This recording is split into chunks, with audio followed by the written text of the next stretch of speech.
Hi everyone, welcome to my channel. I am Carolina, your San Diego realtor, and this week I wanted to talk to you about should you or should you not hire a realtor when you're buying new construction.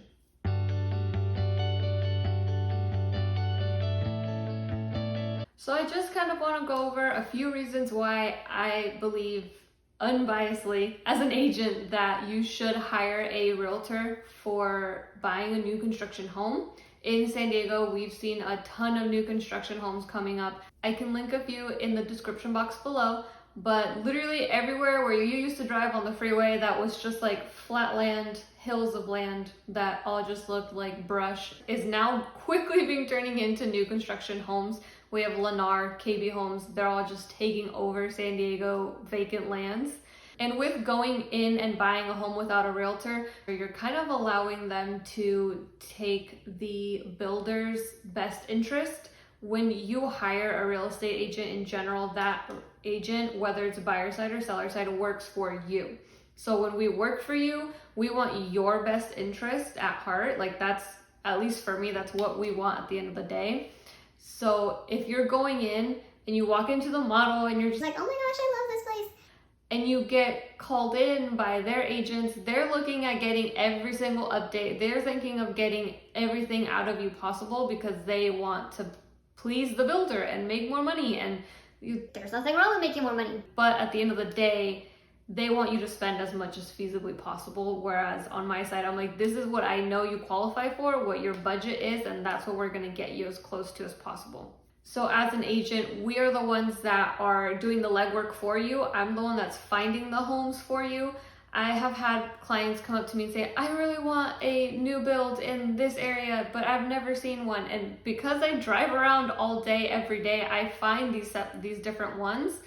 It turns out that down the street from us, where there was, again, an abandoned lot that was taken over by Lennar and they're building all these new beautiful homes. I've used that place as an example many times for the new construction clients that are looking to buy those homes. We can also negotiate for you. They're usually dead set on this is what we are selling them for, but we can negotiate trying to get like blinds in the home for you. Have like a certain tile that you wanted. If you want to do a certain color of your ceiling fans, we can try and find a way to negotiate that in for you. Randomly enough, we can also help you with design choices. As realtors, we know what adds value to a home, but just me personally with my clients, when I'm walking people through a home, especially if they're saying, yeah, I'm handy, I'm down for a fixer-upper, this is where like I shine, I thrive, I love the idea of fixing homes and changing them. I'm not talking about just paint and new floors. It's let's move some walls. Let's do the demo ourselves. I love that. So when I have a new construction client, I try to help them be like, yeah, this is the trend right now, but 10 years from now, when you're ready to move out, when you've outgrown this home, that's not going to be a trend anymore. So we're here to give you that resale value, the trend value advice.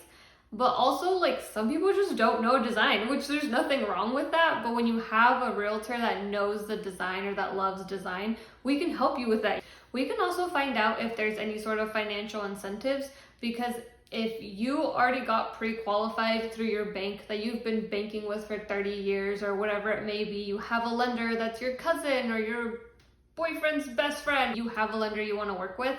If we can find out that there's an incentive, like closing costs are half paid for, or a credit for this or a credit for that, they'll throw in the blinds for free, whatever it may be. If there's some sort of financial incentive for getting qualified with their lender or using their escrow company, we are here to get that for you. Another thing with the new construction homes is that they are not typically priced as advertised. They'll have the big flags out front that say as low as $600,000 in San Diego. Obviously, I don't know what prices for a $600,000 home in Texas are probably a lot different. But in San Diego, the flag's gonna say low 600s, low to mid 7s, maybe starting in the 8s, whatever it may say on the sign. It's the price at the end of the contract is typically not gonna be that price or even close to it. It all depends on your upgrades and what you choose to do. The basic model is probably that advertised price, but all it's going to be is a brand new build with no true upgrades to it.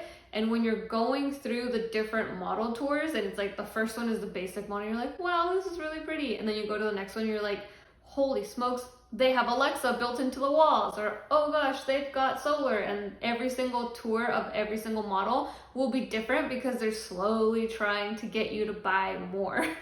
All the different upgrades will end up costing you more. The structural upgrades, if you want to take down a wall, add in a wall. The design layout, if you need to have a master on the first floor and on the second floor. Landscaping and curb appeal. Some models might just come with a mulch patch of a front yard with no trees, no nothing. And that's going to cost you more to get the turf or the grass or landscaping in. The design of the home itself. You might be getting a single color home on the interior, but if you're asking like, oh, I want to get this paint in here and this paint over there and this over there and this tile in the bathroom and this backsplash and this certain type of flooring, then each tile, backsplash, flooring, that's all going to cost you more because it's not part of the model you chose. As well as Alexa in the walls.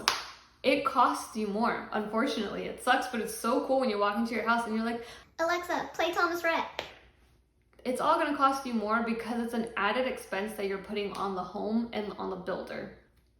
Especially the designed backyards. My husband and I looked at a new construction home when we were first buying, and the backyard was literally just like you have the cemented patio and that's it. The rest of it is just all mulch, which there's nothing wrong with mulch. People pay to have mulch, but it's the entire yard is mulch. So you can't walk out there barefoot.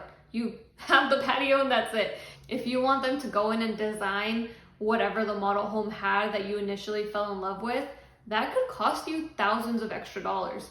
Even just having to go in and do it yourself, it's going to cost time, money, blood, sweat, and tears because you have to get down there and do it. You gotta take all that mulch out. You gotta pay somebody to take all that mulch out. You want turf, you want real grass, you want a pool. Either you have to do those things or you have to pay somebody to do those things. So it's more money that you're putting down towards your house that was not in the original as low as $600,000. Most builders will also pay for my buyer's agent fee.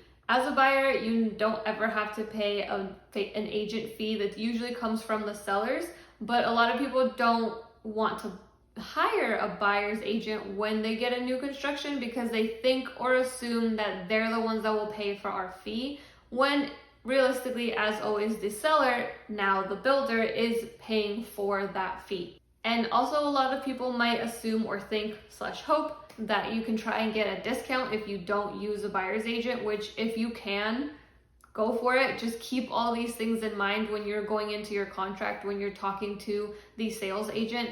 But if you can get a discount for the house by not using a buyer's agent, if they can like maybe pay for part of the closing costs, if they'll pay for all the escrow fees and whatnot, then go for it. It's an option, it's an opportunity for you to save money.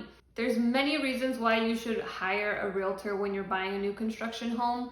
A lot of the time, we'll do the legwork for you. We will find these homes for you, whether we will go with you to all of these tours, because at least for me, I freaking love touring homes, especially the new builds. They're beautiful. They smell like a new house. It's amazing. But we're here to negotiate on your behalf. Maybe not the price, but the upgrades, the different installations that we can get done for you. We can negotiate on that. We're here to help you with design choices. Whether you know design or not, we're here to help you if you need that assistance. We're here to help you make sure that although the price is not as advertised, to keep you as close to that advertised price or your maximum budget as possible. And it's all because we work for you. So even if it's a 60-year-old house, if it's a 200-year-old house or a brand new build, we are here to work for you and help you find your dream home. So let me know in the comments below if you used a realtor to buy your new construction home, and if you didn't, how did it go? Let me know all of your insights on buying a new construction with or without a realtor. And as always, please comment, like, and subscribe. Thank you for watching.